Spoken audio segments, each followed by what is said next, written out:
अंगार कहते हैं, क्योंकि वो अपनी शक्ति कुंडलिनी को दे देते हैं। और कुंडलिनी में जो आग है या जो उसकी ज्वालाएं उठती हैं वो शांत है।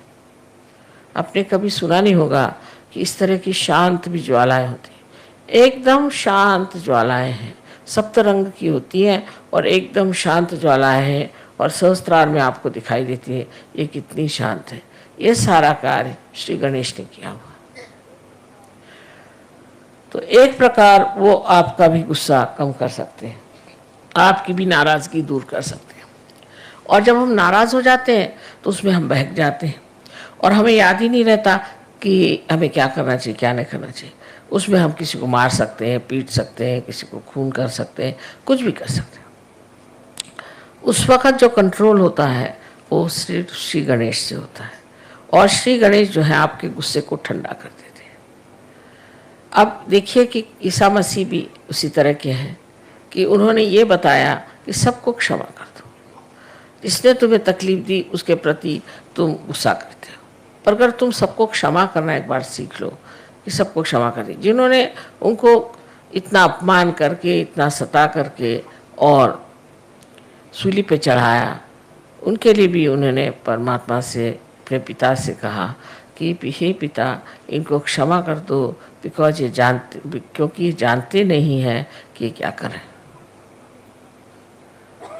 ऐसे जब ईसा मसीह ने कहा तो आप सोचिए जिस लोगों ने उनको क्रूस पे चढ़ाया, इतना परेशान कर दिया, उनके लिए भी उन्होंने इतनी क्षमा की वृत्ति ली।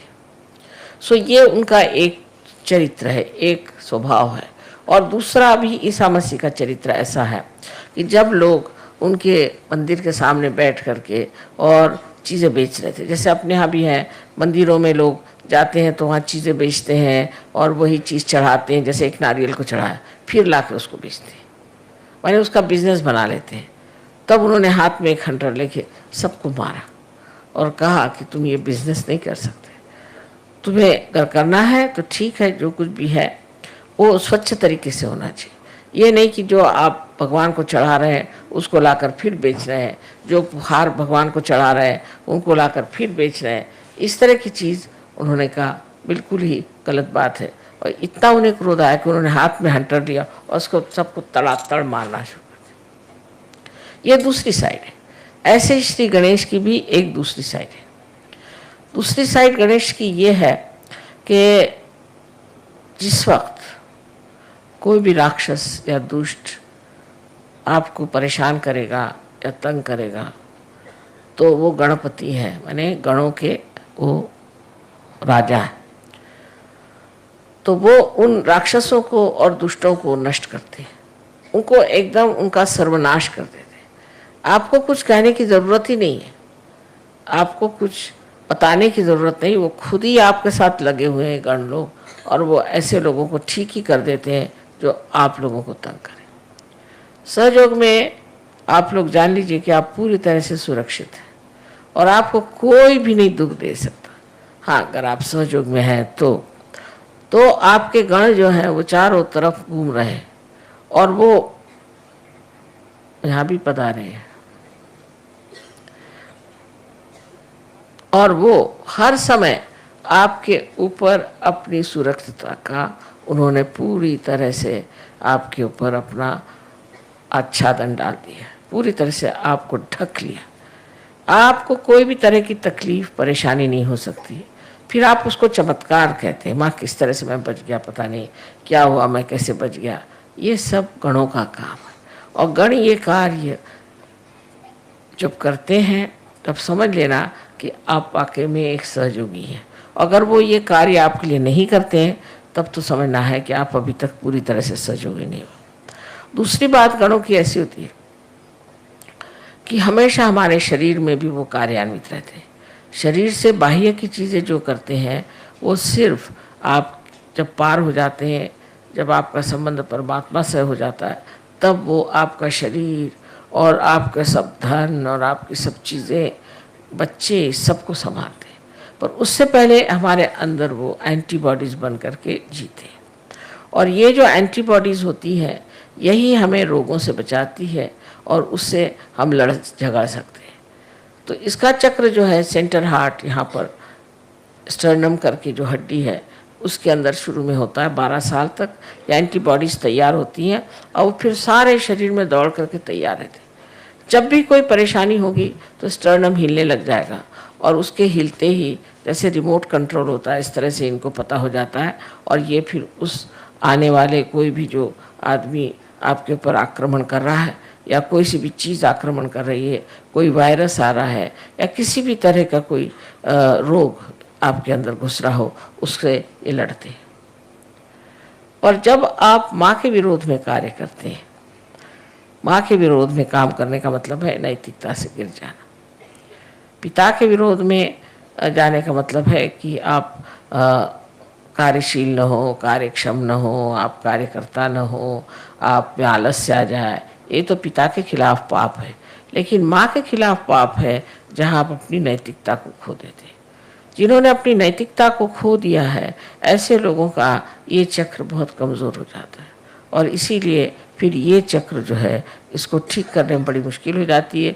और जो लोग इस तरह से गिर जाते हैं और उनका ठीक होना भी मुश्किल हो जाता है, जैसे एड्स की बीमारी है या इसी तरह की जो बीमारियां हैं जिसे कि हम गुप्त रोग कहते हैं, ये सारे गुप्त रोग अनैतिकता से आते हैं और ये अनैतिकता के रोग जो हैं इसी तरह से भी ठीक नहीं हो सकते जब तक आपके गणेश तत्व ठीक नहीं हो जाएगा। इसलिए समझ लेना चाहिए कि हमें अपने अनैतिकता से अपने सारे व्यक्तित्व को, अपने सारे जीवन को पूरी तरह से आडोलित रखना चाहिए, पूरी समय उसमें पवित्रता में डूबे रहना चाहिए। ये जो पवित्रता है उसके बारे में ईसा मसीह ने बहुत बढ़कर बात कही है, क्योंकि आज्ञा चक्र पे उनका स्थान है, इसलिए उन्होंने आज्ञा चक्र पे बहुत बड़ी बात कही और वो ये कहा कि तुम्हारे आँखों में भी कोई भी अपवित्रता नहीं होनी चाहिए। Thou shalt not have adulterous eyes। आँखें भी ऐसी हो, वो भी निर्मल होनी चाहिए, क्योंकि आँखें निर्मल कर नहीं है तो ईसा मसीह वहाँ नहीं है। लेकिन देखिए परदेश में हम देखते हैं कि हर एक ईसा को मानने वाले लोग सबकी आंखें बहुत खराब है। इस औरत की तरफ देख, उस औरत की तरफ देख, उस तरफ देख, फिर औरतें भी ऐसी आदमियों की तरफ देख, उनकी आंख ऐसी चलती रहती, कभी आंख स्टेडी नहीं रहती। और फिर एक बार ये चल जाए तो ये नेगेटिविटी होती है, भूत है, आँखों से चलते हैं और एक पे जाएंगे फिर दूसरे पे जाएंगे। उसका कोई खेल ऐसा है कि उस खेल में कोई मज़ा तो नहीं आता, पर वो खेल ही अपने आप ही चलते रहता है और आदमी इसी में पागल हो जाता है। तो ईसा मसीह ने भी पवित्रता की अति सूक्ष्म बात कह दी कि तेरी आँख भी अपवित्र नहीं होनी चाहिए, किसी की और तेरी आँख से भी तुम अपवित्रता के भावना से न देखो। ये बात उन्होंने कही, जैसे कि ये पवित्रता का ही पूरा स्रोत है, इसलिए उन्होंने पवित्रता की बात की। ईसा मसीह ने ज़्यादातर पवित्रता की ही बात की है। जहाँ जहाँ बात की है वो ज़्यादातर कि आप अपने को कैसे पवित्र रख सकते हैं और कैसे आप नैतिकता के बल पर खड़े हो सकते हैं। सो सहयोग में, सहज में सब होता है जब आप गणेश जी को पूर्ण तरह से वर्ण करते हैं और गणेश जी को मानते हैं कि ये शक्ति हमारे अंदर आ जाए। ऐसे तो हर एक चक्र पे गणेश का स्थान है और मैं हमेशा कहती हूँ कि हर एक चक्र पे एक वाइस चांसलर बैठे हुए हैं, चांसलर साहब बैठे हैं। जब तक ये सर्टिफिकेट नहीं देंगे तब तक कुंडली नहीं चढ़ेगी नहीं, और हर चक्र पे ये काम करते। तो आज के इस योग की मैंने बात बताई कि उनका जो दूसरा स्वभाव है कि जो अंगार है, उस अंगार को वो अंगार से भी ठंडा कर सकते, वो पूरी तरह से कर सकते हैं। जैसे कि आपने देखा है जिस वक्त में रावण ने श्री राम के विरोध में बात की तो लंका में आग लग गई।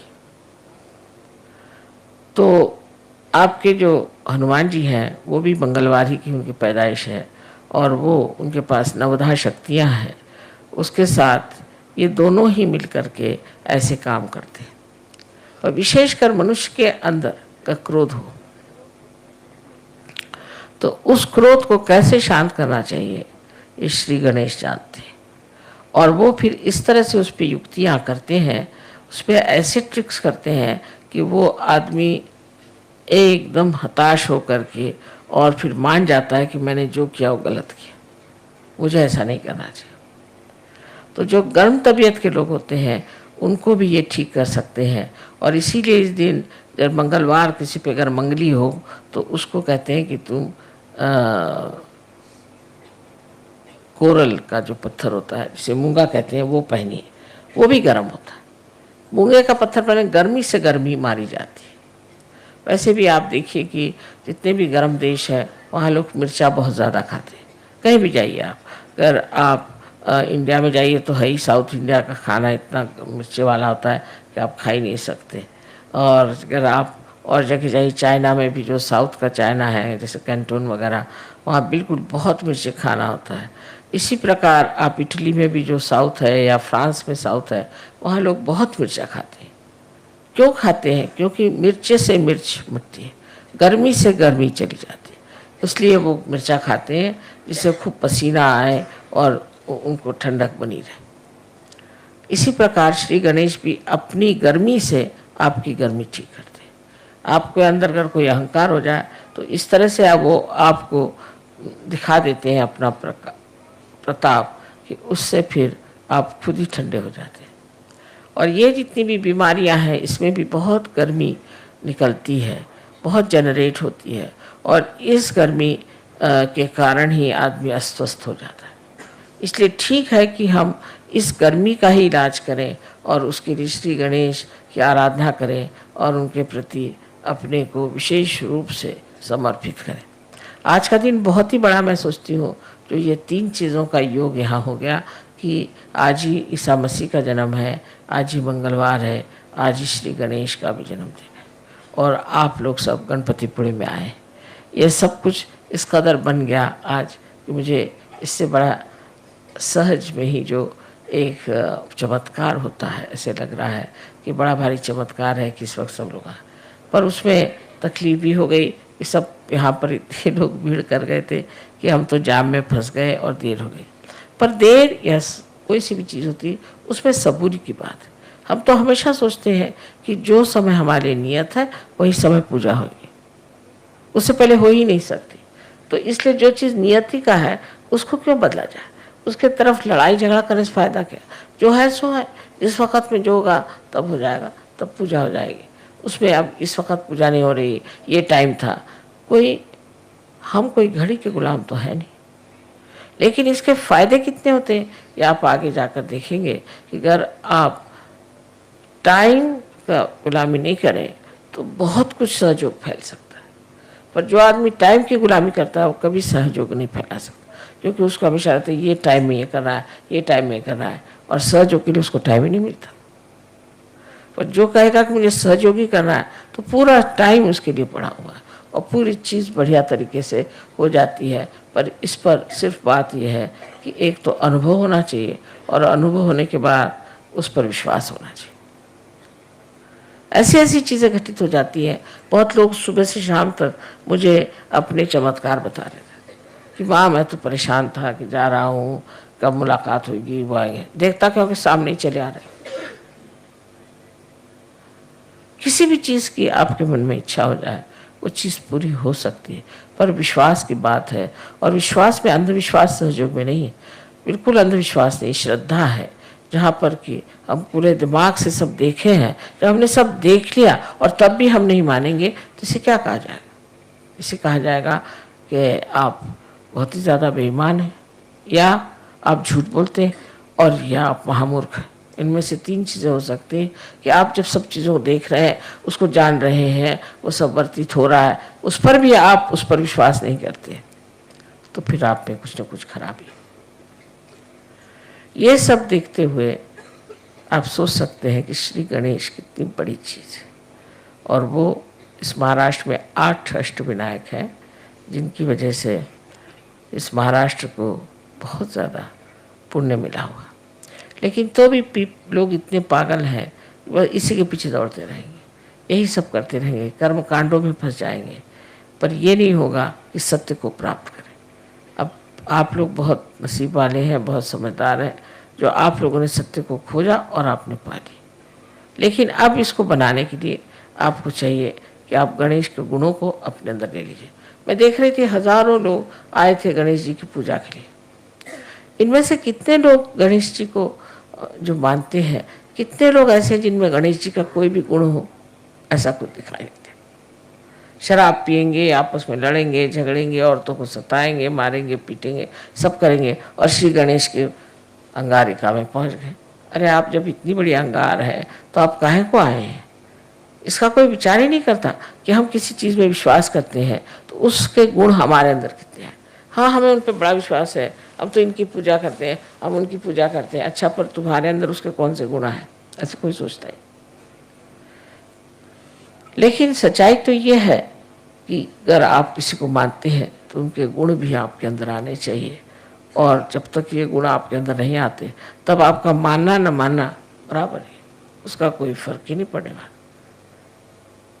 आज हम श्री गणेश की पूजा करने वाले हैं, और श्री गणेश और गौरी की पूजा होगी, और इसमें यही जान लेना चाहिए कि गौरी एक कुंडलिनी ही है, महाकुंडलिनी महागौरी है। और इसका कार्य यह है कि अपने बच्चे को जो बहुत सालों से खोज रहा है उसको आत्म साक्षात्कार प्राप्त कराए, उसका पुनर्जन्म करें। ये इस